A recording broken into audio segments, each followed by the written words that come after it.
Hello there. You've made it to part 5 of a 13-part guide series to Dark and Darker.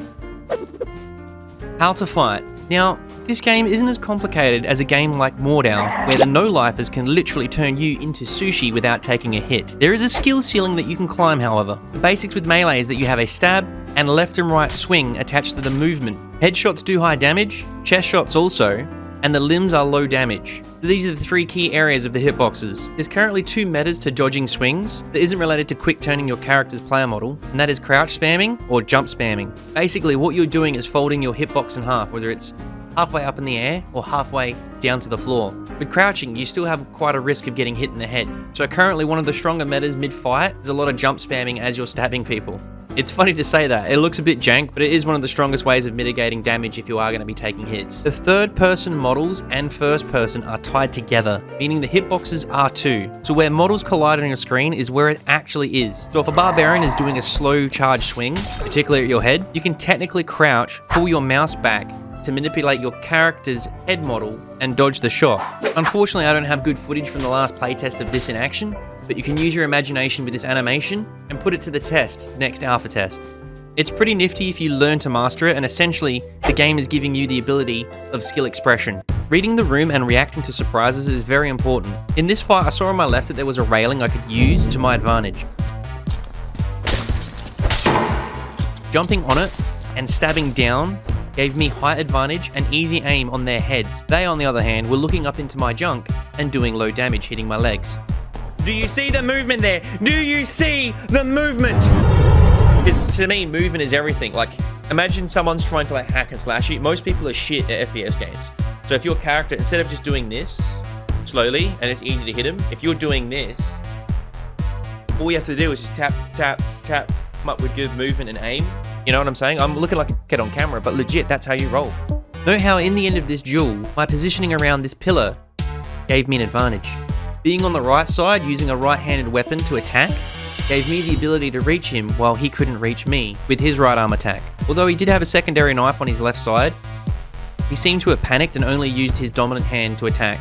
Late nights on the computer all these years taught me to be ambidextrous. For those guys you see out there, very good with 2 weapons, you know what they've been up to. That brings me on to another point. Rogues using a Callisto knife offhand gives them the ability to attack from left or right at any time. So be cautious of your positioning around them.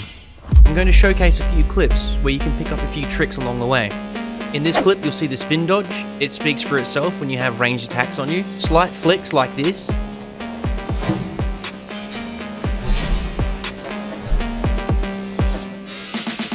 After carefully using the traps to my advantage, as I've learned the rhythm and I've got quite confident jumping through them, I then used a half flick with the mouse to dodge a throwing knife.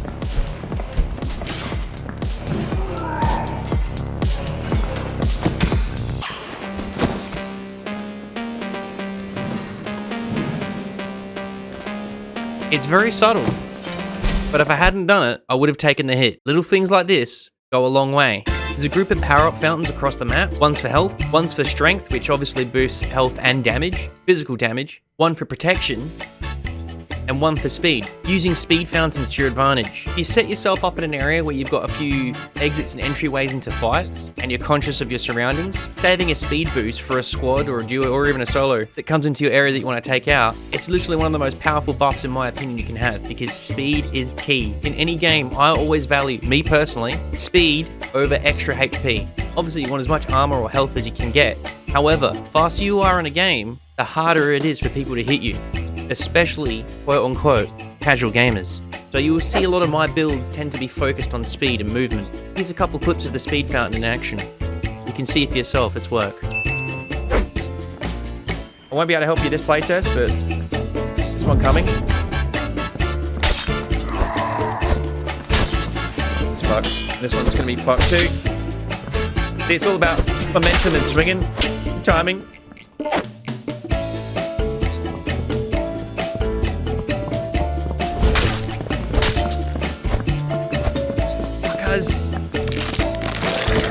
Got the spree burners.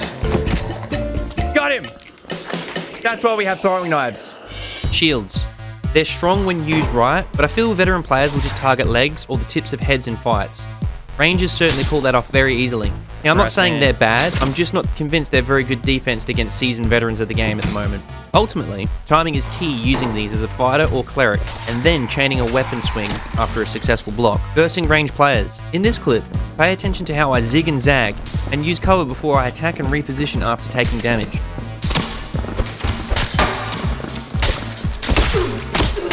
Rangers. Now, using pillars is great as cover to buy time and heal up. Line of sight is really important versus player archers or skeleton archers. Come on, you little shit.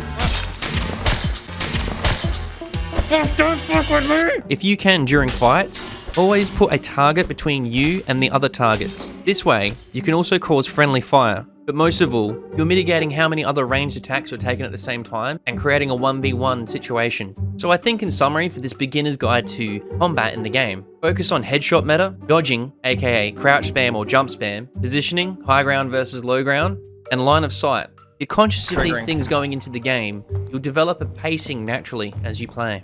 Soon you will go from a newbie to a sweat lord. All it takes is time and practice, but focused practice. Always look back on where you went wrong in a fight, regardless whether you're in a squad or you were solo. Be analytical and improve on it. I don't want to repeat myself too often in separate parts of this guide, as I've gone through a few subjects on combat in the tips guides.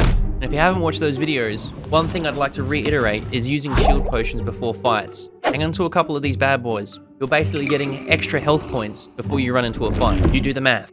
In the future, I'll do some more advanced guides, but now we'll be moving on to gear fear and how to deal with it. I'll see you in the next video. Finger blast all the buttons, tell your loved ones that this is the best Dark and Darker channel, and share the video around to your friends. Cheers for watching. Thank you.